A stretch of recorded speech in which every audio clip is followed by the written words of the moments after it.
본문의 말씀으로 성령 강림주일 말씀, 나를 도우시는 성령님이라는 제목으로 말씀의 은혜를 함께 나누겠습니다. 현대 미술사에 큰 족적을 남긴 화가 중에 빈센트 반 고호라고 하는 화가가 있습니다. 서양 미술사에서 이 사람 빼놓고 이야기할 수가 없을 정도로 굉장히 유명한 그리고 위대한 화가로 인정받고 있죠. 그런데 이 고흐가 그린 그림 가운데 가세 박사의 초상이라는 작품이 1990년에 8,259만 달러, 그러니까 우리나라 돈으로 하면 880억의 경매에 붙여진 적이 있습니다. 어마어마한 작품의 평가죠. 이 고흐가 화가가 되기 전에 광산에 들어가서 전도사로 일한 적이 있었습니다. 할아버지가 목사였고, 그리고 아버지가 목사였기 때문에 고흐 역시도 목사가 되기 위해서 신학교를 다니다가 그만두고 탄광촌에 들어와서 어려운 사람들을 돕고 있었던 것입니다. 어느 날 광부 한 사람이 이 물건을 나를 때 쓰는 푸대자루로 옷을 만들어 가지고, 이게 작업복을 만들어 가지고 아마 입고 있었던 것 같습니다. 그런데 그 사람의 등에 그 푸대자루였으니까 뭐라고 적혀 있지 않았겠습니까? 그 사람의 등에 이렇게 적혀 있더라는 거예요. 부서지기 쉬운 물건이므로 주의해서 다룰 것. 그러니까 우리나라 말로 하면 취급주의 혹은 파손주의 뭐 이런 것 아니겠습니까? 그런데 고흐가 그것을 보는 순간 한 가지를 깨닫게 됩니다. 아, 부서지기 쉬운 것이 인간이구나. 인간은 참 부서지기 쉬운 존재구나. 예술가로서 인간의 실존에 관한 깨달음을 발견하게 된 것이죠. 그 이후에 고흐는 그 광산을 나와서 화가의 길을, 그림을 그리는 화가의 길을 본격적으로 걷기 시작합니다. 사랑하는 성도 여러분, 생각해 보면 사람은 참 나약한 존재이지 않습니까? 튼튼해 보이는 것 같지만, 그리고 대단해 보이는 것 같지만, 그러나 사실 굉장히 약한 존재라는 생각을 하게 됩니다. 육체적으로도 보면 얼마나 연약한지 몰라요. 요즘에 이제 철새들이 날아오기 시작하던데 강변에 가서 보니까 여러분, 기러기나 철새들은요 며칠 동안 먹지도 않고 나르기도 하고 또 수천 킬로를 이동하곤 하지 않습니까? 그런데 그 기러기가 며칠 동안 날았다고 관절염 걸렸다는 얘기를 제가 들어본 적이 없습니다. 그런데 우리 사람은 어때요? 산을 한번 몇 시간 타든지 아니면 수영을 좀 몇 시간 했다든지 그러고 나면 그 다음 날 뭐 온 사지가 쑤셔서 아주 견디질 못하지 않습니까? 3일을 수영만 할 수 있는 사람도 없고 3일을 달리기만 할 수 있는 사람도 사실 없습니다. 그만큼 우리 인간이라는 존재가 참 육체적으로 연약하다라는 생각을 하게 됩니다. 그런데 참으로 감사한 것은 우리 하나님께서 우리의 연약함을 아시고 도와주신다라는 것입니다. 로마서 8장 26절에 보면 주님께서 우리의 연약함을 도우신다라고 말씀합니다. 하나님께서 우리의 형편을 잘 아시기 때문에 우리가 연약할 때마다 도와주신다는 것이죠. 죄를 극복하도록 도와주시고 계속 기도할 수 있도록 도와주시고 지혜롭게 살도록 도와주시고 능력 있게 일하도록 도와주시고 전도하여 영혼을 구원하도록 도와주시고 또 하나님의 자녀가 되어 살아가도록 도와주시고 그리고 인생 가운데 보석같이 빛나도록 우리를 도와주신다라는 것입니다. 그래서 오늘 본문에도 동일한 말씀을 하고 계십니다. 26절 중간에 보시면 여러분 보혜사 곧 아버지께서 내 이름으로 보내실 성령이라고 표기되어져 있습니다. 하나님께서는 성령을 보내주신다고 말씀하셨는데 우리 성경에는 그 성령님이 보혜사라고 표현이 되어 있습니다. 사실 이 보혜사라는 말이 좀 어려운 말이기 때문에 다른 번역 성경의 내용을 좀 보자면 영어 성경에는 이 보혜사를 헬퍼라고 되어 있습니다. 도와주시는 분이라고 되어 있는 것이죠. 사랑하는 성도 여러분, 오늘 우리가 이 본문의 말씀을 통해서 우리를 도와주시는 보혜사 성령님이 우리에게 무엇을 도와주시는 것인지 그것을 살펴보면서 함께 은혜 나누는 시간 갖기를 원합니다. 첫 번째 여러분, 보혜사 성령님은 우리에게 모든 것을 가르쳐 주십니다. 자, 26절 상반절을 같이 한번 읽어보겠습니다. 보혜사 곧 아버지께서 내 이름으로 보내실 성령 그가 너희에게 모든 것을 가르치고. 여러분, 성령님은 우리에게 한두 가지 가르쳐 주는 분이 아니라는 얘기입니다. 모든 것을 가르쳐 주시는 분이라는 거예요. 어디로 가야 할지, 무엇을 해야 할지, 어떻게 해야 할지 그걸 모를 때마다 우리를 가르쳐 주시는 분이라는 얘기죠. 여러분, 우리가 살아가면서 얼마나 많은 선택의 순간을 만납니까? 얼마나 많은 갈림길 앞에 우리가 서게 됩니까? 여러분, 어릴 때 그런 기억이 있는지 모르시겠어요. 어디 길을 모르거나 이렇게 뭔가를 선택해야 할 때 어떤 방법을 쓰셨습니까? 혹은 시험을 볼 때, 문제 풀 때 잘 모르면 어떻게 하셨어요? 연필 굴리기 안 하셨습니까? 저는 어릴 때 친구들과 놀 때 오늘 산에 가서 놀지 바닷가 가서 놀지 결정을 못할 때 쓰는 방법이 있었어요. 그건 뭐였냐면 이 운동화를 살짝 벗어가지고 그걸 하늘을 향해서 힘껏 차는 거예요. 그러면은 하늘 높이 올라갔던 운동화가 땅에 딱 떨어지는데 그때 운동화 코끝이 어디를 향하느냐 그걸 보고 산으로 놀러 가기도 하고 바다로 놀러 가기도 하고. 왜 그렇습니까? 어디가 더 재밌는지 모르니까. 어떤 사람은 침을 뱉어가지고 하는 사람도 있고, 그렇죠? 사람마다 아주 다양한 방법을 가지고 있는 것을 본 적이 있습니다.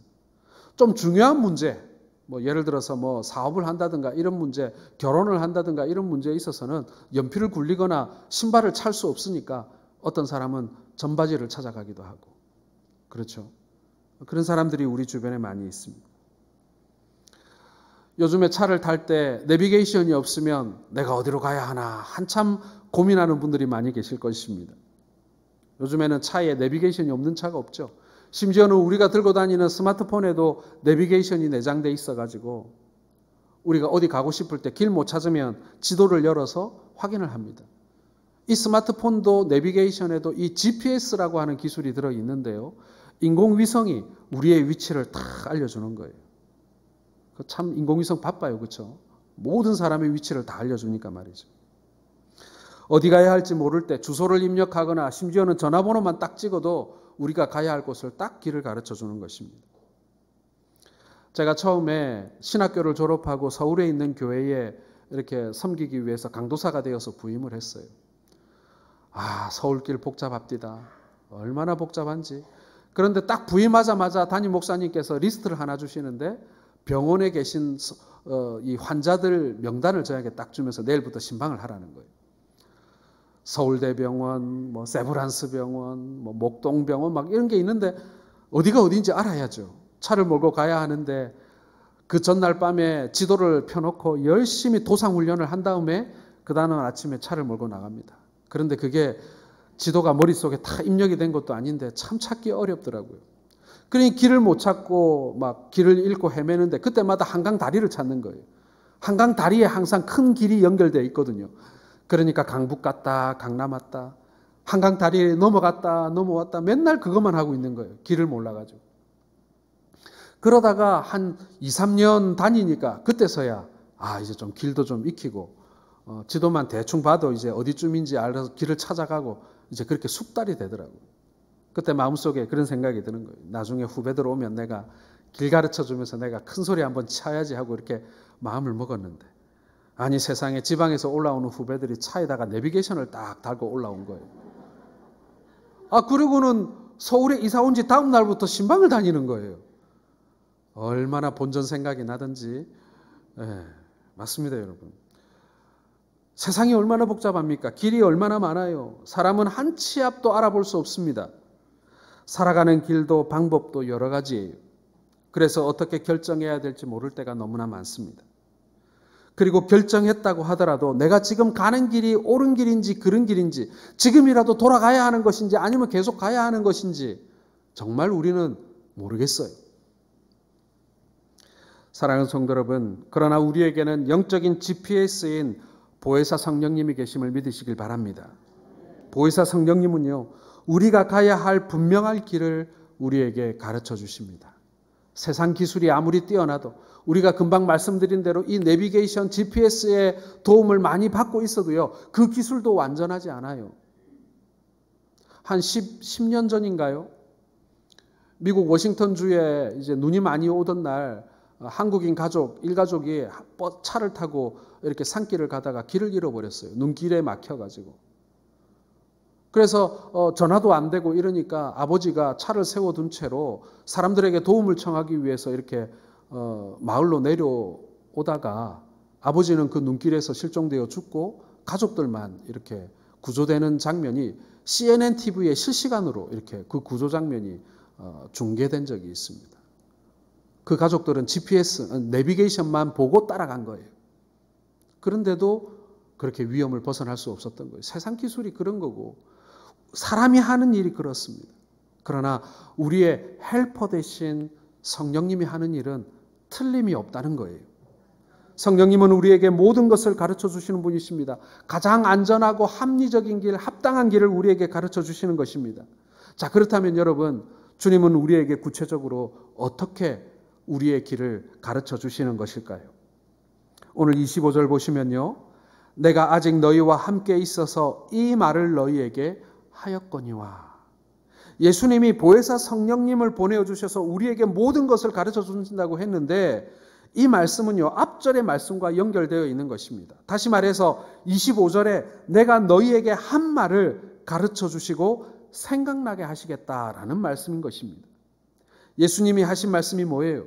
바로 복음서에 기록된 성경 말씀 아니겠습니까? 하나님의 말씀입니다. 그러니까 성령님이 우리에게 주시는 것 가운데 가장 중요한 것이 무엇이냐? 그것은 하나님의 말씀인 성경의 말씀을 우리에게 가르쳐 주신다라고 하는 것입니다. 자, 그렇다면 성경 말씀은 성령님이 가르쳐 주시지 않으면 우리가 알 수 없는 것입니까? 한글로 되어 있는데 다 읽을 수 있잖아요. 그런데 여러분, 성령님이 우리에게 가르쳐 주시지 않으면요, 우리 모릅니까? 그렇습니다.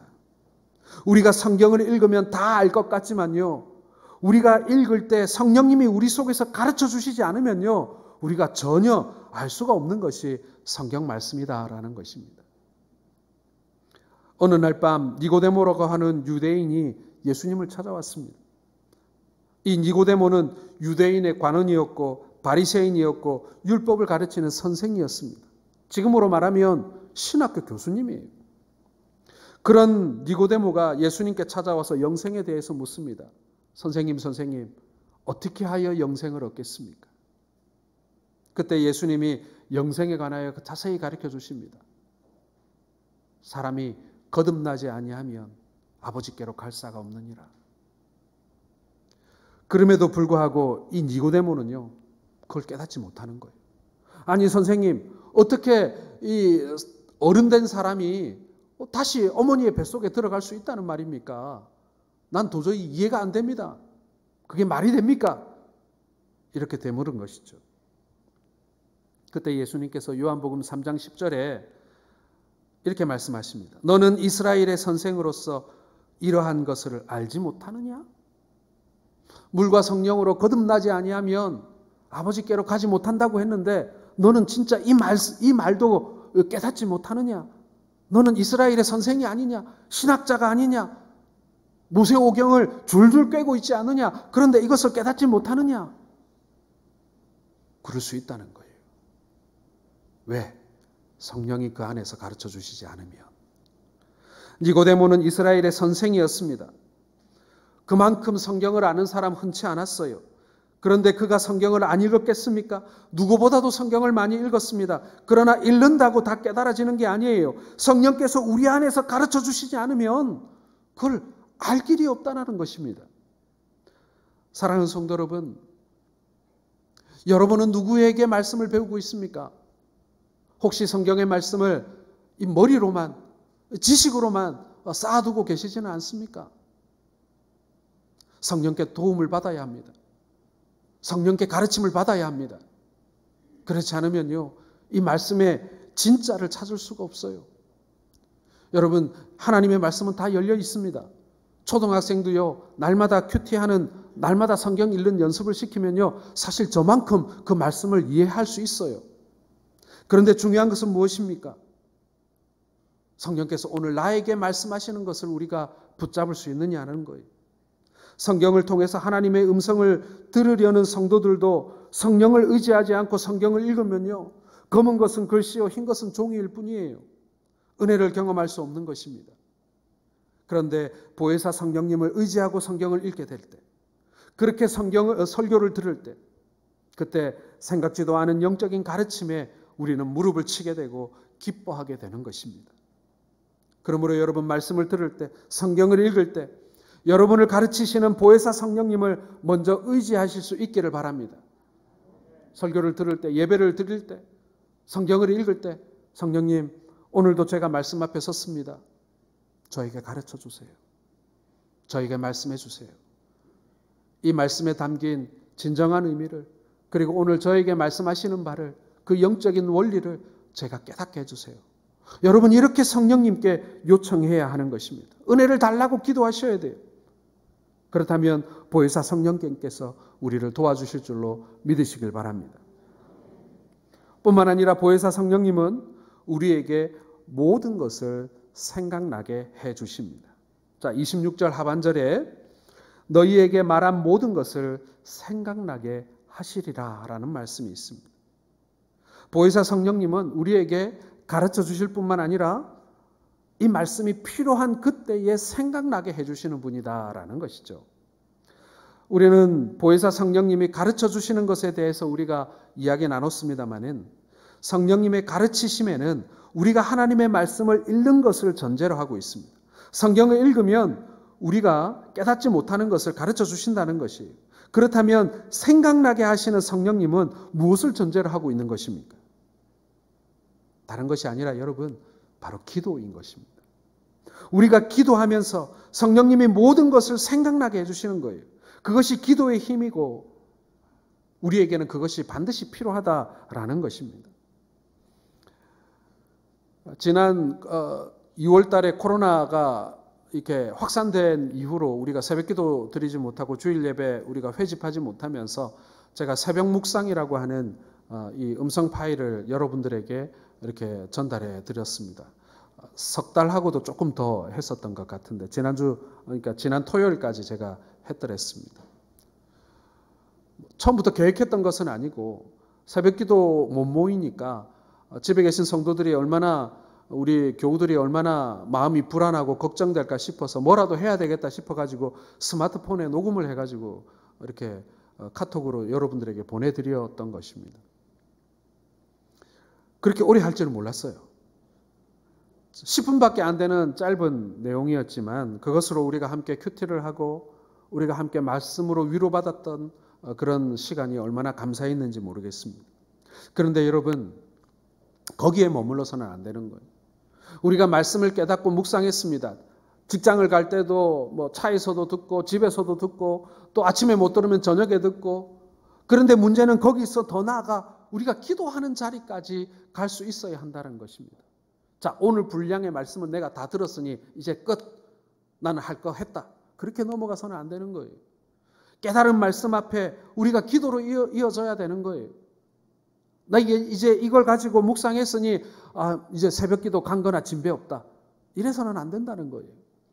기도의 자리로까지 나아가야 하는 것입니다. 말씀을 많이 묵상하면 묵상할수록 기도의 자리가 넘쳐나야 되는 거예요. 여러분, 이걸로 서로 자리 바꾸시면 안 돼요. 그러면 할 수 없는 거 아니겠습니까? 저는 바라기로는 우리가 이 새벽 묵상을 통해서 우리가 말씀을 가까이 하는 이 큐티 운동도 계속하고, 그리고 새벽 기도의 자리도 더욱더 부흥하고 풍성해져야 한다고 생각을 합니다. 이 두 가지 중에 어느 것도 여러분 놓치지 마세요. 이제 제가 여러분 앞에 이제 입에 큐티라는 말을 입에 붙이고 살 거예요. 여러분들 보고 큐티하라고 잔소리 앵간히도 할 겁니다. 그런데 더불어서 여러분, 기도의 자리를 절대로 포기하지 마세요. 기도할 수 있어야 합니다. 그래야 이 말씀이 우리 안에서 역사하게 되는 겁니다. 어떤 사람이 성령의 사람입니까? 성령의 사람이란 성령의 다스림 아래에 있는 사람입니다. 성령의 다스림 아래에 있으려면 기도밖에는 다른 방법이 없습니다. 기도하는 사람에게 성령이 임재하시고 그 사람을 다스려 주시는 것입니다. 그리고 성령님은 성령의 사람, 그 속에서 모든 것을 생각나시게 하시는 것입니다. 성령님은 먼저 여러분, 우리 안에 죄를 생각나게 하시죠. 그래서 죄를 회개하도록 인도하십니다. 우리가 죄인인 것을 고백하는 것도 사실 내가 양심이 있어서 하는 게 아니에요. 내 안에 계신 성령님이 우리의 죄를 생각나게 하셔서 우리가 회개할 수 있는 거예요. 성령님 계시지 않는 사람은요, 절대로 자신을 죄인이라고 생각하지 않아요. 내 죄가 뭐냐고 물어보면 아무리 생각해도 나는 죄 지은 게 없어요. 성령이 그 안에 계시지 않는 거예요. 우리 속에서 죄를 자꾸 생각나게 하시는 것, 바로 우리가 성령의 다스림 아래에 있다라는 사실이고 성령이 우리 속에서 역사하고 있다라는 증거라는 것입니다. 사랑하는 성도 여러분, 기도의 자리를 결코 포기하지 않는 여러분들 되시길 바랍니다. 성령님은 우리 속에서 해야 할 일들을 생각나게 하십니다. 여러분들이 날마다 성령의 지배 아래에 있다면 새벽마다 혹은 아침마다 기도해 보시기를 바랍니다. 그러면 성령님이 그날 해야 할 일들을 깨닫게 해주십니다. 그때 생각나게 하신 성령님의 인도하심을 따라 우리가 순종하기만 하면 되는 거예요. 저는 새벽마다 성령님이 생각나게 하시는 것을 감사하게 생각합니다. 그래서 그 시간 조용히 주님을 대면하고 있는 그 시간이 저와 여러분들에게는 너무나 소중한 시간인 거예요. 하나님께서는 우리로 하여금 이 어려운 순간을 벗어나게 할, 이 어려운 순간에 우리로 하여금 이것을 돌파해 나가게 할 수 있는, 정말 나 한 사람에게만 말씀하시는 것 같은 말씀을 우리에게 주시는 분이심을 여러분 믿으시길 바랍니다. 그 음성을 들을 수 있어야 해요. 그래야 우리가 평안할 수 있고요. 그래야 우리가 승리할 수 있고요. 그래야 우리가 세상에서 당당하게 세상과 맞설 수가 있는 거예요. 우리가 무엇으로 세상에서 버틴단 말입니까? 성령님은 우리의 장래의 일을 생각나게 하시는 분이세요. 요한복음 16장 13절에 장래의 일을 너희에게 알리시리라 라고 말씀합니다. 성령님은 우리의 장래의 일을 알게 하시는 분이시기 때문에 사람들은 이 성령님의 능력을 사모하는 사람들이 참 많습니다. 왜 그렇게 남의 일에 관심이 많은지, 나의 장래의 일을 알게 하시는 주님, 그 주님만 만족하고 또 붙들고 기도하고 하면 되는데 왜 그렇게 남의 일을 알려고 합니까? 그래서 남한테 물어보는 거죠. 그리고 그렇게 남의 얘기 잘해주는 사람 찾아가서 나는 어떻게 되겠습니까? 내년에는 어떻게 되겠습니까? 그렇게 물어보는 사람이 있어요. 성령을 빙자하여 예언하는 사람들 중에는요, 마치 하는 짓은 무당처럼 하는 그런 사람들도 많이 있어요. 여러분, 성령께서는요, 남의 일의 장래의 일을 말하는 것이 아니라 바로 여러분의 장래의 일을 말씀하고 싶어 하시는 분이십니다.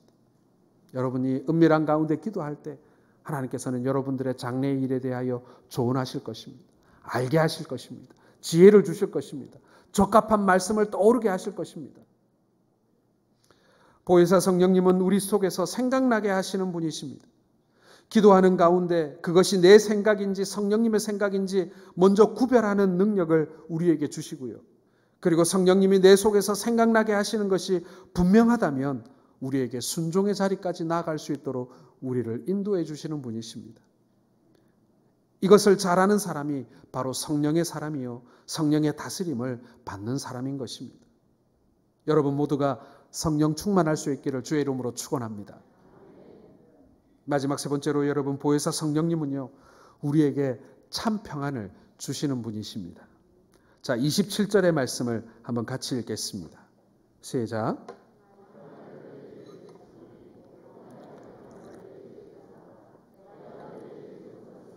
세상이 주는 것과 같지 아니하리라. 너희는 마음에 근심하지도 말고 두려워하지도 말라. 아멘. 보혜사 성령님이 하시는 일 가운데 가장 중요한 것, 그것은 우리에게 평안을 주시는 것입니다. 그런데 이 평안은 세상이 줄 수 있는 것이 아니라고 했어요. 여러분, 우리가 가지고 있는 이 믿음은요, 불안과 공포가 아니에요. 기쁨과 감사와 만족과 희망을 주는 것이 바로 주님의 말씀입니다. 때로 우리 주변에 이단들, 이 거짓 종교들, 사이비들이 우리를 미혹하려고 할 때 제일 많이 쓰는 방법이 뭐냐면요, 우리에게 공포를 심어주는 것, 두려움을 일으키는 것입니다. 사실 우리가 요만큼 불안해하는 것들 있잖아요. 혹시 오늘 밤 주님이 부르실 때 내가 천국 못 가면 어떡하나, 내가 구원받지 못하면 어떡하나, 이렇게 우리의 두려움을 자극하는 거예요. 당신이 다니는 교회는 타락한 교회이니 거기에 있으면 구원 못 받는다. 거기에 있으면 침몰하는 배에 타고 있는 것이나 마찬가지다. 빨리 나와라. 여기에는 구원이 있다. 여러분, 이단은 우리를 그렇게 미혹하는 거예요. 우리의 두려움, 공포, 그리고 우리가 믿음 없어서 때때로 의심하는 그것을 아주 이 이단들은 기가 막히게 치고 들어오는 거예요. 뭐 종파와 관계없어요. 어떤 이단도 똑같아요. 공통점입니다. 그러나 하나님은 우리에게 평안을 주시고 희망을 주시고 그리고 사랑을 베푸시는 분이십니다. 우리가 불안하거나 평화롭지 못한 까닭은요, 하나님과의 관계가 이렇게 약해져 있기 때문에 그런 거예요. 우리가 하나님의 진리 안에 바로 섰을 때, 우리가 성령 충만할 때, 그때는요, 아무것도 없어도 우리의 마음은 기쁨과 만족에 넘치게 되는 것입니다. 제 주변에는 그런 분들이 계셨어요. 정말 저는 상상도 하지 못할 엄청난 재산을 가지고 계신 분들이 계셨어요. 뭐 아마 천억 단위는 가지고 계신 분들인 것 같더라고요. 그런데 그분들을 보면서 제 생각에는 집에서 돈을 세다가 지쳐가지고 입이 귀에 걸려가지고 교회에 오실 것 같지만 사실 안 그렇더라고요. 스스로 나는 인생에 실패했다 이렇게 말하는 분도 계시고요. 가정이 얼마나 불행한, 물론 다 그런 것은 아니지만 그런 분들이 여러 분 계셨어요. 정말 죽지 못해 산다고 스스로 말할 정도로 정말 어려운 시기를 보내는 분들, 자녀들이 다 떠나가고 뭐 결혼을 몇 번씩 했다가 실패했다가를 반복하고 그런 분들이 계셨어요. 어마어마한 재산을 가지고도 세상에서 제일 불행한 사람처럼 살고 있는 사람들. 그때 제가 깨달았습니다. 돈이 많고 적음과 우리 마음에 평안이 있느냐의 문제는 전혀 관계없는 것이구나. 물론 빚이 많으면 평안하기 어려운 건 사실이에요. 하지만 여러분, 그렇다고 해서 빚도 없고 돈이 많다고 해서 우리가 평안할 수 있느냐? 그거는 전혀 관계없는 일이더라는 것입니다. 사랑하는 성도 여러분, 참된 평화란 우리의 영혼의 평안입니다.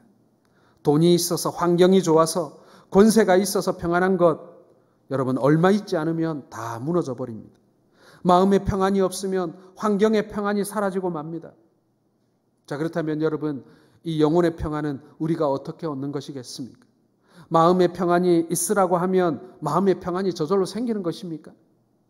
오늘 본문은 이 마음의 평안은 우리 속에 계신 보혜사 성령님이 함께 있으면 된다라고 말씀하고 있습니다. 처음에 여러분, 보혜사라는 뜻이 뭐라고 했습니까? 헬퍼라는 뜻이라고 했습니다. 사실 이 보혜사라는 뜻에는 여러 의미가 담겨져 있습니다. 그래서 어떤 성경에 보면은 헬퍼라고도 되어 있지만 또 다른 성경에 보면요, 뭐라고 되어 있냐면 이 보혜사가 카운셀러라고 해석이 되어져 있습니다. 상담자라는 뜻이죠. 다시 말해서 보혜사 성령님은요, 우리의 상담자가 되어주신다는 얘기입니다. 상담자의 역할이 뭐예요, 여러분? 들어주시는 거거든요. 상담자의 가장 큰 역할은 문제를 안고 찾아온 사람들의 이야기를 잘 들어주시는 것입니다.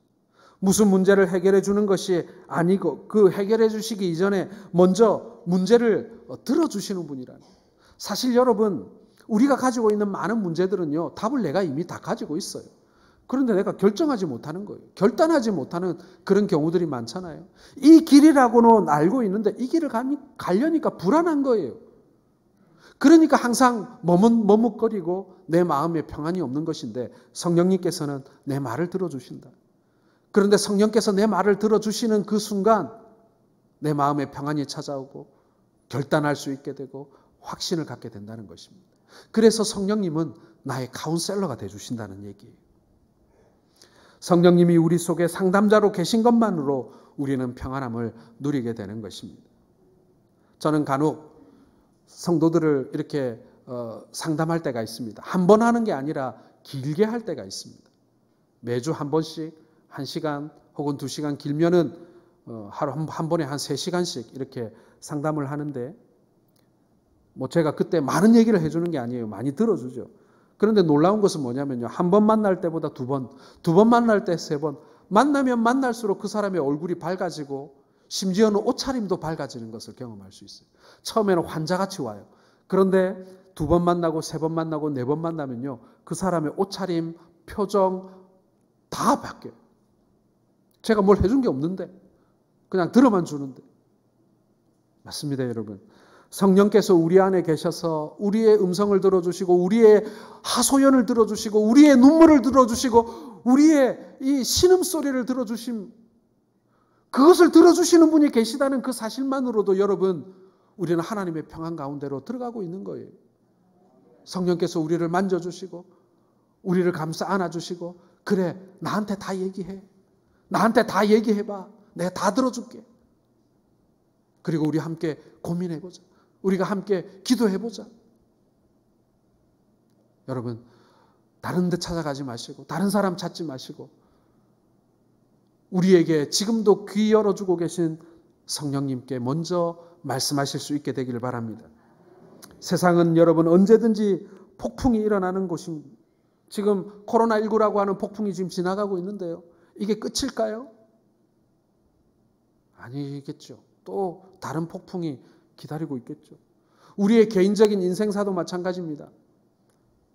어른들 계신데 죄송합니다만은 40대 때, 50대 때 이렇게 가면 갈수록 인생의 문제가 쉽게 풀릴 줄 알았어요. 왜냐하면 경험이 많아지니까. 그런데 아니더라고요. 죄송한 얘기지만 갈수록 문제는 더 어려워지고 난이도가 높아지더라고요. 큰 바람이 불면 바다가 흉흉해지는 것처럼 우리의 마음에 인생의 풍랑을 만나게 되면 우리는 여전히 요동하게 되어 있습니다. 그런데 우리의 이 폭풍 치는 마음을 잠잠케 할 수 있는 것, 그것은 우리의 경험이나 노력, 의지 아닙니다. 바로 우리 가운데 계신 보혜사 성령님이심을 믿으시길 바랍니다. 성령님이 내 안에 찾아오시면 우리 안에 평안도 찾아오게 되는 거예요. 보혜사 성령님이 임하시면 그 어떤 마음의 상처도 우리가 치유받을 수 있는 것입니다. 그리고 참 마음의 평안을 찾을 수 있습니다. 여러분에게도 그런 성령님이 함께 하심으로 마음의 평안을 경험하시게 될 줄로 믿습니다. 성령님이 우리 속에서 역사하실 때 아물지 않던 우리의 상처가 아물게 되고, 날마다 불안했던 내 마음의 그 불안함의 한 모퉁이가 성령님으로 말미암아 해결되어지고 그것이 내 마음속에서 쫓겨나는 그런 은혜를 우리가 경험하게 될 것입니다. 여러분, 우리는 정말 깨어지기 쉬운 존재입니다. 육체도 깨어지기 쉽고 마음도 깨어지기 쉽습니다. 그래서 주님이 우리를 보실 때는 항상 취급주의라는 꼬리표를 항상 우리에게 붙여놓고 계세요. 우리가 깨질까 봐서. 물건처럼 조마조마해 하십니다. 유리잔처럼 우리를 항상 조심스럽게 이렇게 다루고 계세요. 우리 주님께서 우리를 획 집어 던져놓고 그래 어디 한번 해봐라, 그런 분이 아니에요. 그러면 깨지는데, 안 깨질 인생이 없는데, 이 취급주의 물건을 어떻게 해야 잘 보관할 수 있겠습니까? 물건이라면 뽁뽁이로 잔뜩 싸가지고 안전하게 보관할 텐데 인생이 어떻게 뽁뽁이로 됩니까?